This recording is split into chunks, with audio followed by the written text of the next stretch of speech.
This is Aurora, Colorado, the mass shooting at the Grand Theater 16.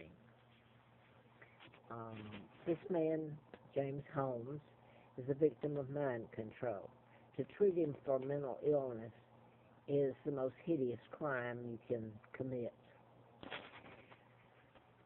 This is Eric Rudolph. The Atlanta bombings, Olympic Park bombings, and abortion clinics in Alabama. He's a victim of mind control. Richard Jewell was first accused of the crime, and then, of course, it went to Lynn Wood, the attorney, who I think is probably a nice guy, who represented Jewell, and he also, and there is a connection to the patterns to the Ramsey. John Bonet out of Boulder, Colorado, formerly of Marietta, and that's where her mother died, and her father was still there, and her brother. Now then, I've spent my time getting criticized and being called names, and if it's ever over and told, people are going to want to benefit from it. I remember my husband telling me when I was being tortured by Hyman Miller, a Jew. His wife was a German Jew. And you should see how I was being tortured in Dr. Berg. My husband held my hand, and he said, "You'll beg them, and you'll plead, and you'll tell them that the sky is falling. They won't listen." So anyway, I wrote of mind control because I had worked for doctors and was kind of led in my jobs into finding out about it. And I wrote the book MD, A License to Kill in 77, 78. April Fool Day of 80, I was filled full of antifreeze. Crossed the state line illegally, ended up with brain damage, but working for the district attorney in Huntsville, Fred Simpson. Goes on from there and telling about the murders like John Lennon and on and on. I've been to all the media who knew about my kidnapping. I was kidnapped and brought to America. So the media always knew about it. They're controlled by the Rockefellers, Rothschilds, New World Order, which Elizabeth Windsor Mountbatten is part of. So I'm going to read here. I usually don't, but I'm going to see if I can read from my notes. I wrote about mind control, and it has nothing, absolutely nothing to do with mental illness. To even suggest it's gross misinformation. To treat a mind control victim for mental illness is number one, torture, gross malpractice for treating a non-existent illness with psychotic drugs, and incarcerating one. Nowadays it's simple, satellite, etc. If one was made aware that they were puppets of mind control, where would they go? I wrote of mind control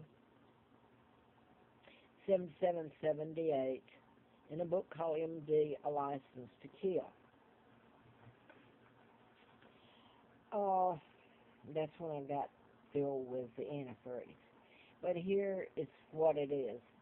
I was first shown back then, and this has been going on with the Tesla files went missing. It's been going on since the early 30s, at least. So this is, I lived at Treetop. That was in 77, doing the book.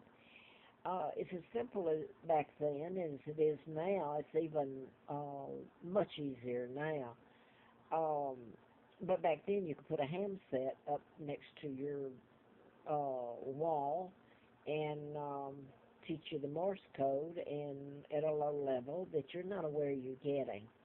And if the victim was aware, made aware of it, where would they go? They'd be called crazy. And believe me, the psychiatrists, if they don't know the difference between mind control and mental illness, and they do, but they're not going to tell it. It's the greatest weapon that was ever invented. Um, and this is also without a person's consent. They don't even know they're getting it. So I think I did that page. I think I do better when I'm just off the cuff. But when Assad in Syria is condemned, why are the Americans not held accountable for crimes using mind control? Because it's been mass. You can, it's not limited to one person or 33 people like at Virginia Tech or Tucson, Arizona, or Aurora, Colorado, or Sandy Springs, or the Navy gentleman, Aaron Alexis, that shot. You can program like Westgate in Kenya, where the Jewish came in, their army came in, their elite army. That's supposed to be Kenya, a British colony, along with Rhodesia, which had a name changed. Like everything else that was British, that Americans put their military bases in Area 41, what a joke, in Australia, all over the place. But I'll say this, so it's not limited to one person or a few. I mean, they can actually beam it out, and how many people do they control already and make them go against each other, and you think you blame it on them. But anyway, persons blamed for crimes they don't commit, they're sentenced to death, or put in a mental hospital for a crime they didn't commit, as in Andrea Yates. She's held, that's Russell Yates' wife, who supposedly killed her kids. She's in a mental ward, or was, being treated with psychotic drugs, which is a horrible thing to do. Virginia Tech, Columbine, Tucson, Aurora, Sandy Hook, John Hinckley's one I wanted to mention right now. All of this is a push with the press secretary that was shot. There was a